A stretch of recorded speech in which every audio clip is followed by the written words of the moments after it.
Buongiorno amici del canale. Il restyling di oggi è una prova un po' ardua perché è un mobile talmente bello, con una patina sua talmente bella che non è colorabile.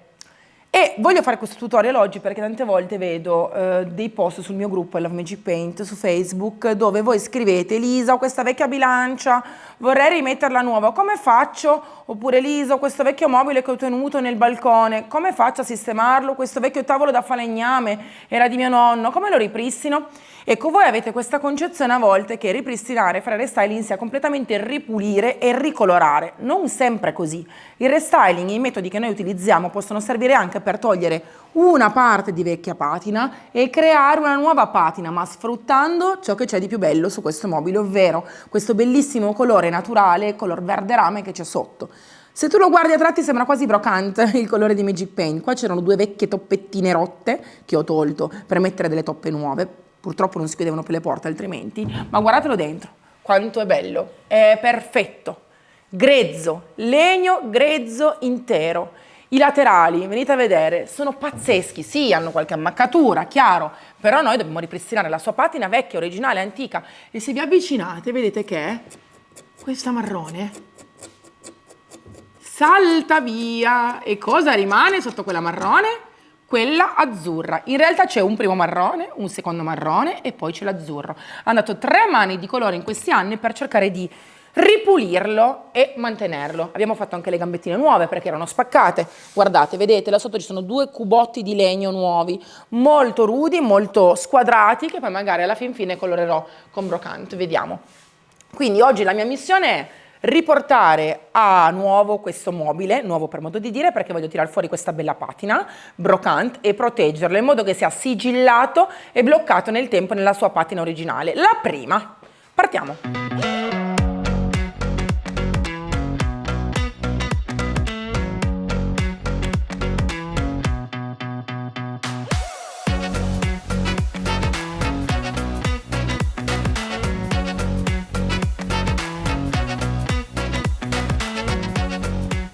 Quando si fanno alcuni tipi di lavorazioni bisogna mettersi comodi, perché se si è comodi si fa meno fatica ma si lavora soprattutto meglio. Se io devo carteggiare una superficie e devo lavorare in verticale faccio più fatica. Se io devo carteggiare una superficie, far uscire un certo tipo di patina, calibrare, controllare, vedere cosa viene fuori e sono in orizzontale faccio molta meno fatica.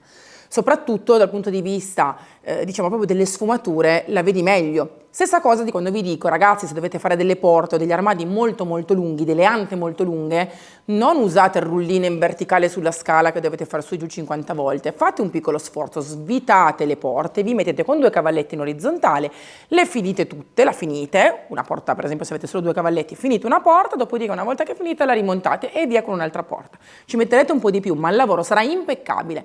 Questo è il motivo per cui Franco è appollaiato su uno sgabello e io anche, perché abbiamo messo il nostro armadio in orizzontale per partire a creare questa patina carteggiando da un laterale. Una cosa molto importante, io ora vado a carteggiare diversi tipi di vernici perché devo togliere la vernice più chiara, marrone chiaro, la vernice più scura per poi tirare fuori questa vernice azzurra, verde. Ovvio che io non so da quanti anni sono lì queste vernici, non so cosa c'è dentro, so cosa c'è dentro la mia vernice e quindi so cosa succede carteggiando la mia vernice, ma non so cosa succede carteggiando queste vernici. Ho molta più paura di respirare una vernice vecchia di cui non conosco la composizione piuttosto che di un qualsiasi legno, anche se fa male a prescindere. Io ora ho la mia levigatrice che ha un'aspirazione pazzesca perché ha la carta microforata ed è collegata all'aspirapolvere. Come vedete c'è il tubo. E quindi sono sicura che avrò un minimo impatto di polvere, ma comunque oggi la mascherina me la metto perché queste vernici vecchie carteggiate possono essere pericolose. Quindi mi bardo per bene, carteggio con mascherina e guanti oggi. Aspirapolvere.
Guardate che spettacolo! Bellissimo. È bellissimo perché è proprio quello che volevo, che venisse fuori questa patina. Se venite vicino vicino vicino, potete notare anche questo punto in cui la patina è tutta quanta screpolata, rovinata. Bellissimo, pazzesco. Ci sono ancora gli strati di vernice tirando fuori la patina. Ovviamente adesso non è ancora protetta, quindi vedete tutto quanto molto opaco, no? Molto polveroso, anche se ne abbiamo già passato un panno umido. Quando proteggeremo sicuramente sarà bello vivo e idratato. Ovviamente non posso tenere all'interno in questo stato, primo perché ha odore, seconda cosa perché ha tanti legni differenti, miscelati, colori differenti. Voglio pulire il tutto e voglio passare un colore, quindi metterò il brocante all'interno, ma in versione wall. Togliamo prima i ripiani. Diamo un'ultima bella aspirata all'interno e poi partiamo col colorare.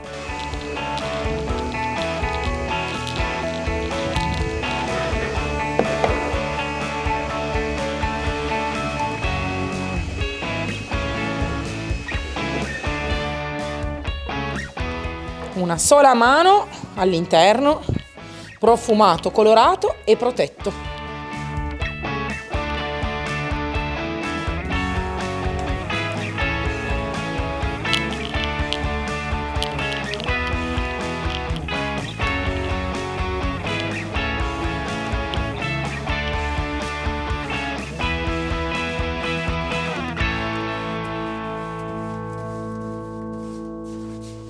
Quando avete delle grandi superfici come me e anche un po' ruvidine, sfruttate il rullo a pelo medio o pelo lungo in microfibra. Perché? Perché guardate perché. Una sola passata dentro tutto il mobile di legno, coperto completamente, protetto, e non avete fatto nessuna fatica, i vostri polsi ringraziano. Guardate qui, una sola mano, fine. Vale la pena investire su un buon manico, magari quello col manico leggermente più lungo, e sul rullino giusto. Non avete superfici porose, non avete superfici grezze, rullino in microfibra pelo corto. Avete superfici mediamente porose o di legno grezzo, rullino a pelo medio lungo.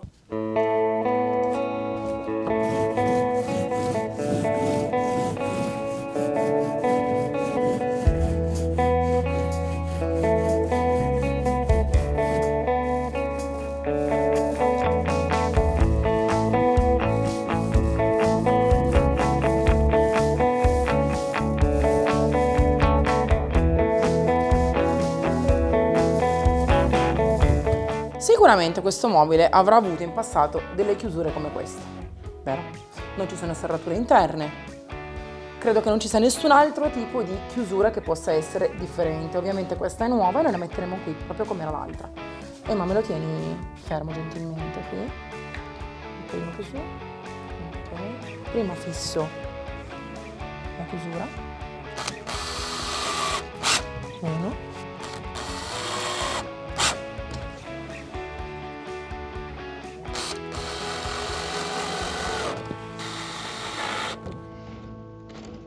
Sono già partita a proteggere il mio mobilone con il rullo con larghezza 12 cm perché ci metto di meno e il pelo più lungo, in microfibra ovviamente. Ci metto veramente pochissimo tempo e una volta asciutto non si vedrà perché sto utilizzando il protettivo opaco. Guardate qui quanto è facile.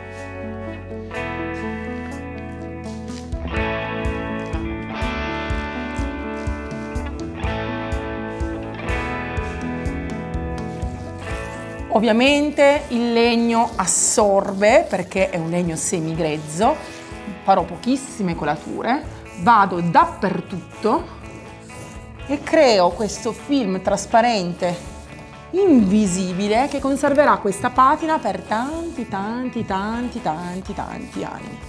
Non vado ovviamente a mettere più nulla sopra questo mobile perché il mio intento di oggi era proprio questo: preservare la patina antica e originale di questo mobile. Ora ovviamente vedrete un mobile che ha 2 tonalità, perché dove ho passato il protettivo, vedete, è leggermente più scuro, più torbido, e invece dove non l'ho passato è ancora opaco e polveroso. Questa è la differenza sostanziale, ma se vi avvicinate potete vedere nella sua bellezza tutta la patina che ha tutti i suoi strati. E a me piace tantissimo. Ora, il mobile dentro è finito. Le mensole sono quasi asciutte. Proteggo fuori, poi lo ambiento e ve lo faccio vedere finito.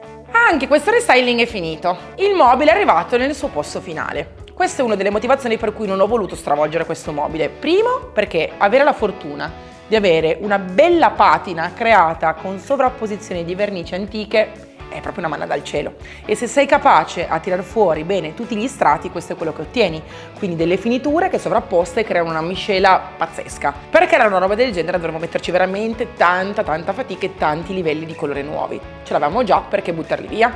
Questo perché questo tutorial serve alle persone che solitamente mi scrivono e mi dicono: ho questa vecchia bilancia, Elisa, devo sabbiarla? I termosifoni antichi cosa faccio? Li faccio sabbiare, li svernicio, li carteggio, uso il fontermico? Avrei potuto anche usare altre tecniche, anche il fontermico, ma forse non sarei riuscito a ottenere tutti questi strati di colore elevati l'uno sopra l'altro.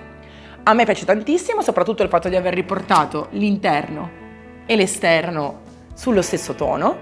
Ora è pulito, profumato, cosa molto importante perché nei vecchi mobili spesso e volentieri il profumo è un problema, perché c'è sempre questo odore un pochettino di chiuso, di antitarme, e la cosa più bella è che con questa piccola magliettina che va a riprendere un pochettino quella che secondo me c'era già una volta, l'effetto industriale è assicurato. È un effetto industriale che sta bene qua, sta bene col contesto, e mi spiace che non state qua con me, perché quello che si può, diciamo, sentire, percepire in un ambiente del genere è proprio che tutto è curato e coccolato nei minimi dettagli. Attenzione, perché il sito dove trovate i prodotti Magic Paint è cambiato, non è più elisirome.com ma è magicpaint.it. Lì trovate sia i rivenditori che i prodotti Magic Paint. I rivenditori sono divisi per regione, quindi trovate quello più vicino a voi o quello più simpatico. E guardate che bello però ancora, bellissimo.